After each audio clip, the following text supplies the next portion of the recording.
There's no. I mean, I'll just say generally, he presses everybody. They talk about it. John kind of has to calm it down. And I think sometimes, if you read into John saying, "I might not do this a long time," it's because of how much he has to do to calm everybody. He had it he's told me sometimes he had to come down there multiple times when Saleh and Shanahan were ready to go. Not fight, but they were not getting along because Kyle, he is on these guys and on the players. But I think the players respect that. Might that not last 20 years? Yeah. It goes on and on, but then my voice popped in, and so I edited that out. Who would you like in the fight? Saleh, Kyle? Yeah. I mean, I got to think Shanahan you would have to put Shanahan on an ambulance to get him to stop fighting. Well, he'd bite, he'd scratch. He would, Saleh would just hit you like Chuck Liddell or something. I feel like I think Kyle would ball grabs, penis. Draymond, you're calling him Draymond. Yeah, no, I mean, Draymond, what Draymond would do if the NBA was the big three, if there were he could do whatever he wanted. Prison rules. That's how I feel Kyle would fight because he'd be at a big disadvantage. So when I texted you that clip today, you said what? Well, two things. I didn't tell you this, but I do think the first couple years were pretty ugly. Robert Saleh was a pretty big stretch a defensive coordinator at the time, given that I don't think he had other options to be a defensive coordinator. I think they'd kind of struck out on some other DCs, and it was ugly. I mean, they were terrible. And I think they had one win before Jimmy showed up, and he didn't start playing till December. I mean, they were god-awful. In that second year, he tears his ACL a couple games into the season, and they were, again, very, very shitty, which led to Nick Bosa, meaning they had the number 2 overall pick. So when you're really crappy in the NFL, and you're not happy-go-lucky guy, and even happy-go-lucky guy on the outside, Andy or Pete Carroll, between the buildings during the week, you're working long hours, people are on edge. I think it's a very tense situation. The other factor is, now, obviously, this was a 4-year stretch if we're talking about Robert Saleh, but I think those first 2 years were probably really, really difficult because it got pretty good after year 2, right, on defense. So he wasn't going to be screaming at them when they're fucking 8-0. I do think Kyle, first-time head coach, naturally, you hear McVay and Saleh and those guys talk about him, or even LaFleur when he was the OC at Washington. He's clearly tightly wound. I could imagine it was just really tense. But I do think the NFL and football in general is just I think if you walked into any Power 5 program who is struggling or even successful, I've heard stories. I know a lot of people that have worked for Nick Saban while they won national championships. It's not fucking hunky-dory every day. You think it's a lot of people are smiling at USC, I bet Michigan, Ohio State, these are intense. Oregon, it's just an intense environment. Now in college, you usually maybe have the director of football who's kind of the intermediary. In the NFL, I bet a lot of time it is a GM, that kind of plays we need to calm down. We need to, because you're not living as a GM. Your stresses are different, right? You're not coaching the players. You're not putting the game plan. When things fuck up, it's not really your fault. I mean, a player might not be good enough. So you get to play kind of this unique role. But I don't think it's that. It sounds kind of crazy. And Tim's mentioned this before. Kind of that's John's role. But I think that's kind of the NFL, man. I think we speak about it more because those guys aren't cloak and dagger. What do you think?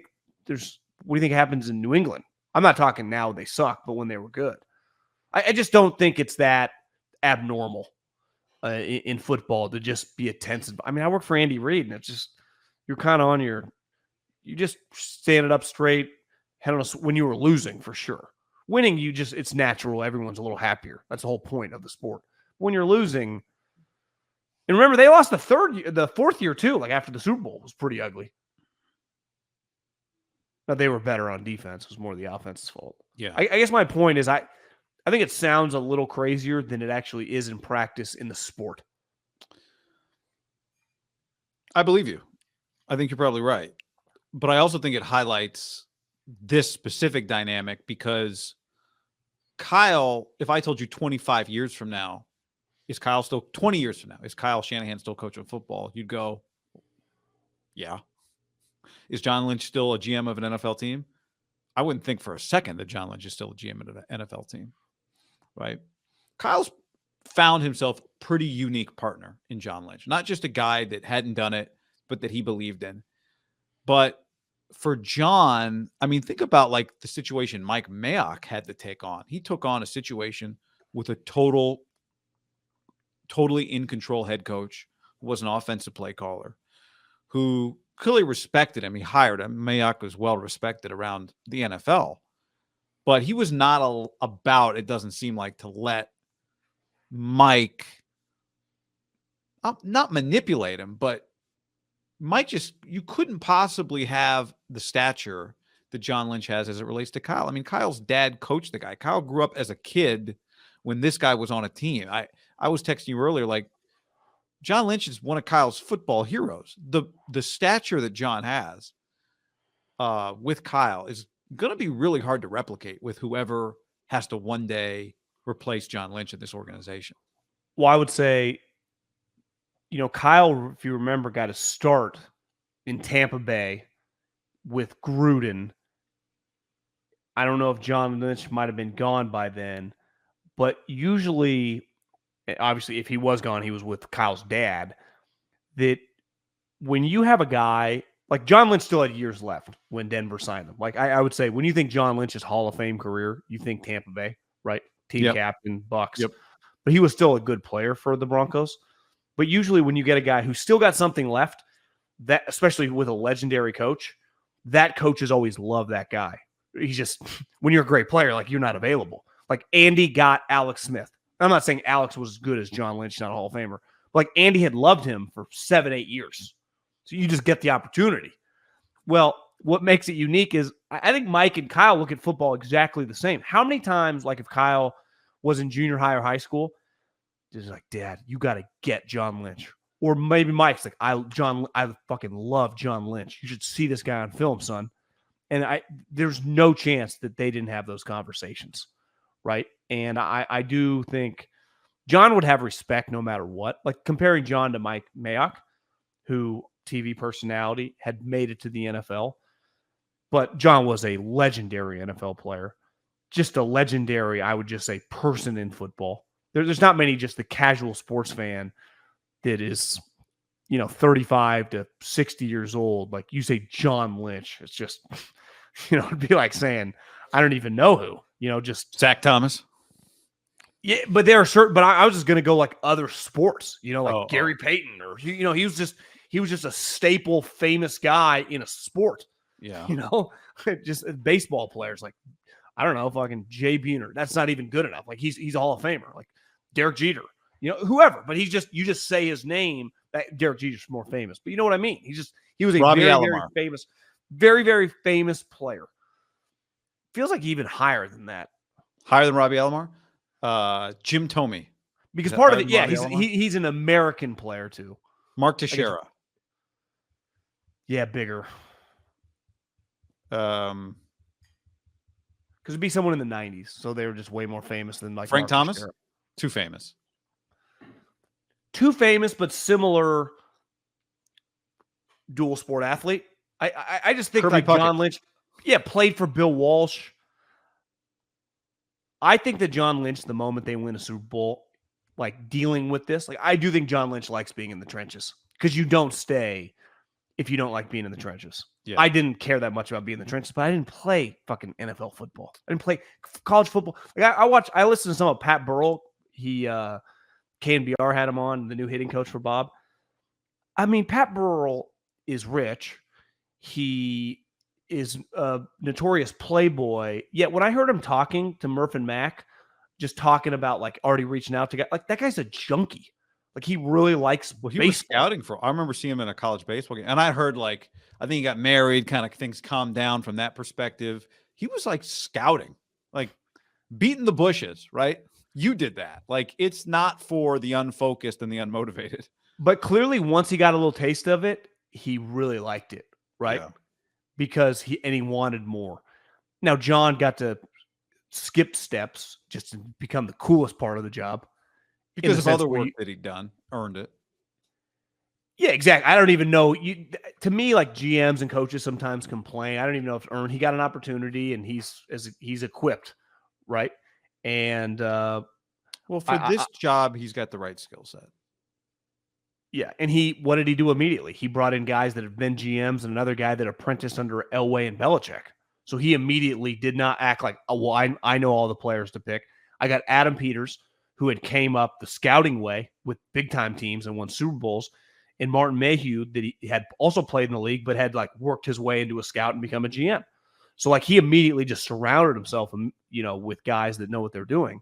But I guess my point is because I listened to John with Tim, whatever, a week or two back after the bye week, and he mentioned like I'm not going to say never. I think you come this far, like I want to win a Super Bowl. I did this to win a Super Bowl. I won a Super Bowl as a player. I'm in the Hall of Fame. I won a Super Bowl as a GM. Like I'd be I don't think he's doing it. Like ultimately that stuff's kind of hollow, but I've already come this far. I've already worked the hours when we were shitty in the number 2 pick. We've been close. I think once you win a Super Bowl, you would be nervous that he could go at any moment. I'm not saying he would. Maybe he gets a taste. Like, why can't I win 2? Well, if they won this year, would that be the year to walk away?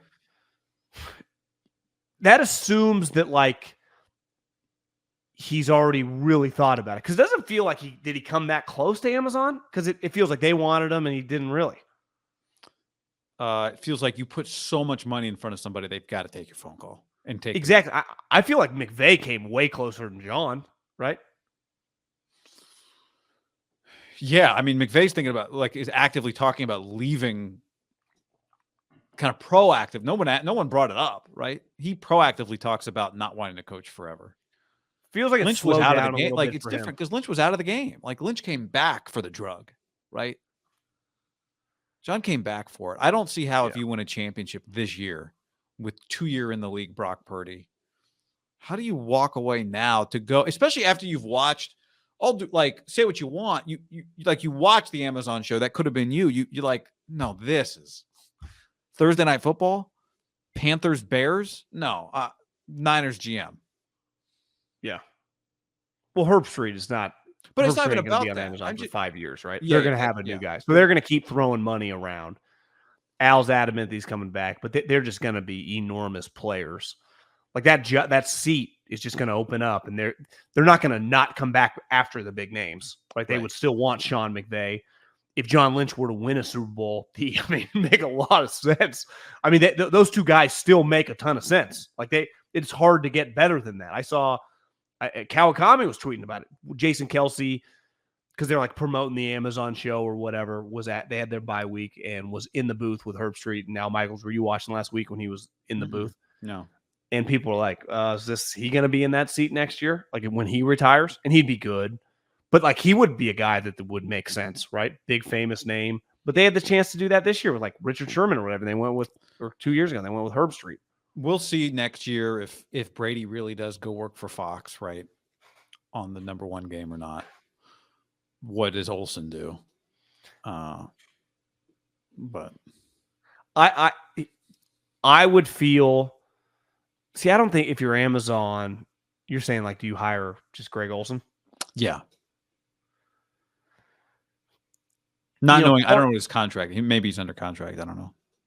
Part of Tom Brady, to me, it's like he still feels really famous when he does shit and gets to do whatever he wants. He's just, I would bet, it feels like he's going to call games every Sunday. That's what I said when it happened. I'm with you. And if you're Greg, like, let's say you had that opportunity. If you're Greg, do you go to the number 2 crew, hang around? Maybe Tom shuts it down in 2 years and you're back on the Super Bowl, right? Amazon doesn't have a Super Bowl. Like when you stay with Fox or CBS or NBC, maybe he replaces, but like you get to do the Super Bowl. I think that's a pretty big deal for those guys. How could it not be? I feel like Tom is still several years away from losing a lot of the shine and the fame that part of the reason he would go do that is for. I still feel like he's really, really famous and part of conversation and just if he says something, like if he said something right now, just tweeted something about Belichick and the Patriots, like it'd be the biggest story in football, right? like had like a legit take. Like, yeah, I don't even know what he would say, but like actually talk like a human, not like some corporate being. Or let's just say he was. Yeah, Robert Kraft would be crazy to let Bill go. Exactly. Like was on record, like one of the Athletic guys or Mike Reese, like just went on record and talked about the current state of the Patriots. It would be the biggest story tomorrow in football. Like gave legit quotes. Or I think it's time for, I think he's lost his fastball. I could tell he was losing it. Like it just had so to me, that shows you like his power is still really strong. And I don't think he just needs money. But ultimately, I guess what I'm saying here is Tom is so recent in the trenches. Like John had been away for a while, right? Retires 07, 08, goes to TV. I think TV, when you've done it, if you're him, especially doing like the numbers, it's probably just got boring. And they often say it, like coaches and players, like I don't win or lose. Yeah. Yeah. There's nothing for him to get that juice, which he craves. Some guys don't want that, right? Like you watch Greg Olson, I think he likes it. Some guys are natural media guys. That's my big issue with the media in general, with former coaches and players. Like you're not even, why are you doing this? Like when Drew Brees got hired to NBC, you're like, this doesn't make any sense. What like Peyton Manning is feel perfect like for you doing want this. to be there, right? You watch Peyton, you're like, Peyton wants to be doing this right now. It comes Exactly. through the skin. But you could tell watching Peyton when he was a player and would get going. You're like, it's Phillip Rivers, who just doesn't want to do it. But if he did, he'd be awesome. Some guys are like, this is never going to work. Right. Never. Like Jason Garrett. Like it just doesn't work. It does not Well, work. he does work though, for a lot of money per year for several years. Who? Sure. Jason Garrett. He is currently working for NBC, getting paid a lot of money.